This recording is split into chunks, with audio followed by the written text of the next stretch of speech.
Hello, Luke here. I am doing my presentation on an aspect of the tree for the Experiential Kabbalah course with Jane Meredith. Hi, hello, welcome. So the aspect of the tree that I have decided to explore today is the intention that I made at the beginning of the course, which was to deepen and broaden my understanding of Hermes. La la la la la, yes. So there is a side of Hermes that I have always been interested in, but never quite understood how to access or come to know, and that's his alchemical magician side. What I'll be doing today is exploring Hermes. Like, we'll talk briefly about Hermes. We'll look at like the thrice greatest, or like the Hermes Trismegistus. We will look at Hermeticism very briefly, and then at the end we'll do an experiment where I'll take the Caduceus, look at that, the power of animation, and I will map it with the Tree of Life, with the glyph of the Tree of Life, the symbol. Yeah. So, a little bit about Hermes. He is a messenger god. He is a god of roads and boundaries, crossroads, commerce, trade, and thieves. A god of communication, language, trickster god, magician. He is a psychopomp, guide of souls to the underworld, god of shepherds, flocks. He's the slayer of Argus. Studied the art of divination with the bee maidens, yeah. And he flies about, carrying these messages off to whoever needs to hear them from the gods, with his little winged boots, the talaria, and he's got his winged helmet on, and he holds his staff, which is the herald staff, the Karikion, or Caduceus, and he has a lot of fun, and he's just really awesome, really accessible, and friendly and sexy, and I just love him. So Hermes is quite prolific. He's gotten himself out there, but Hermes in Rome became Mercury, who's much more associated with commerce and trade. Hermes is also associated with the Egyptian deity Thoth, who has the domain of magic and measurement and mathematics. And then there is also this other account of this character, this figure called Hermes Trismegistus. Perhaps was a real live person in the 1st century, perhaps was a god, perhaps was simply a prophet, perhaps was many people. The stories go that Hermes Trismegistus brought about the wisdom of the gods to humanity. He wrote this wisdom down in thousands of books, all about the arts and the sciences and maths, geometry. There is perhaps 2 texts that summarize what he learned, what he taught humanity. One is the Emerald Tablet, and the other is the Corpus Hermetica.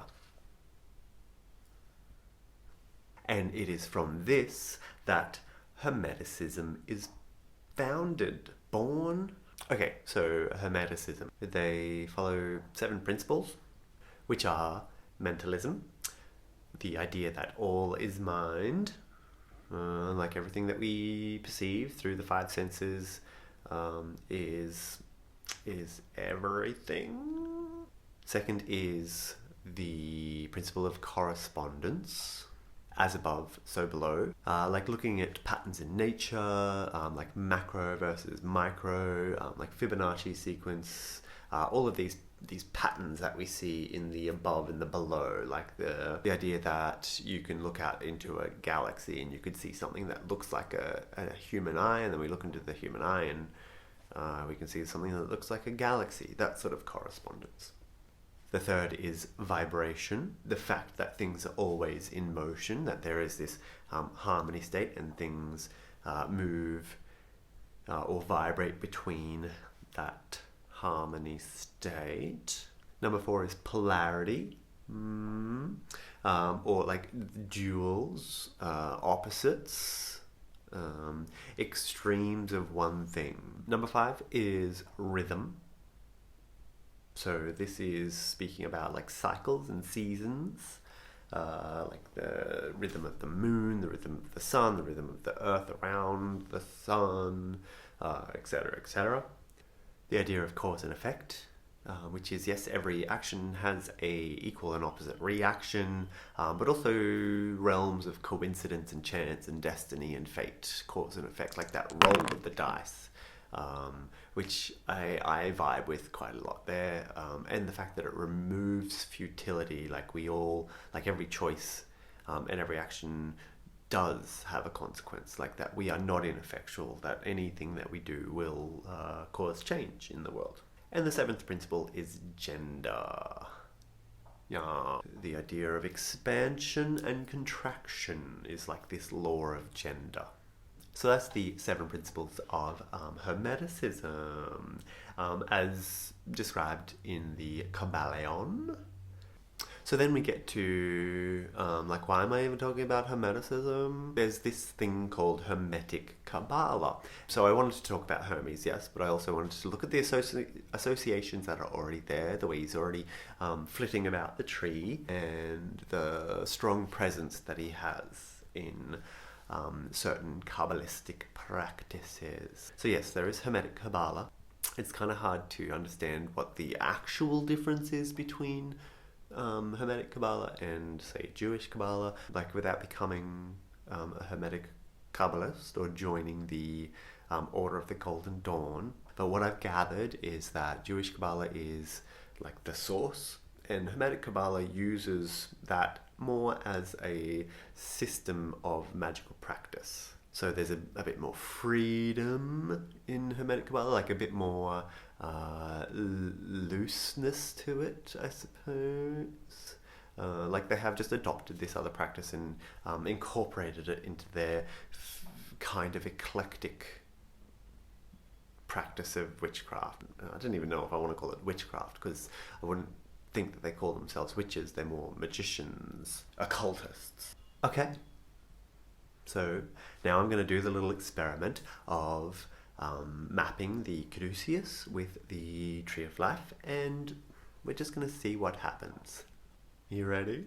So as you can see here, we have the Caduceus, which looks like a staff with an orb at the top, or some sort of circle at the top, and it's entwined by these 2 serpents. You might have also seen the Caduceus with wings at the top. And on the right, you can see the Tree of Life. So just quickly about the snakes. When Hermes was given the staff, like the herald staff, it was just the wand, and he saw 2 snakes locked in mortal combat. And so with his wand, he brought harmony to the snakes, and they then entwined themselves up the wand. And that's how they're seen forevermore. Snakes themselves are pretty important in mythology because of, the snake that gives Eve the apple. There is the snake that eats its own tail, the Ouroboros, the great serpent that was defeated by Apollo. In the Wildwood tradition, there are 2 snakes that wrap themselves up a tree in a very similar fashion to what we're seeing here with the Caduceus. They have names. One is Kronos, one is Ananke. So Kronos is time, Ananke is necessity. And so these 2, time and necessity, spiral up the tree towards... There is also a 3rd serpent, desire. So snakes are important. Okay, so to map these 2 together, I'm going to remove the snakes for now and just place the wand directly in the center pillar, from Malkuth to Keta. So these 2 snakes, Kronos and Ananke, entwine themselves up the herald's staff. And with these 2 mapped together, the Caduceus and the blueprint of the universe, I can see some important elements, like these places of crossing. The snakes cross over at Yesod, at Tiferet, at Dart, and they're about to cross at Keta. Ananke, who is need, moves through Hod, Hesed, and rests with their head at Bina. Kronos, who is time, moves through Netzach, Gevra, and rests with their head at Chokmah. And these two snakes, about to enter Keter, perhaps become the Ouroboros to eat their own tail and start the journey again, start the loop on and on.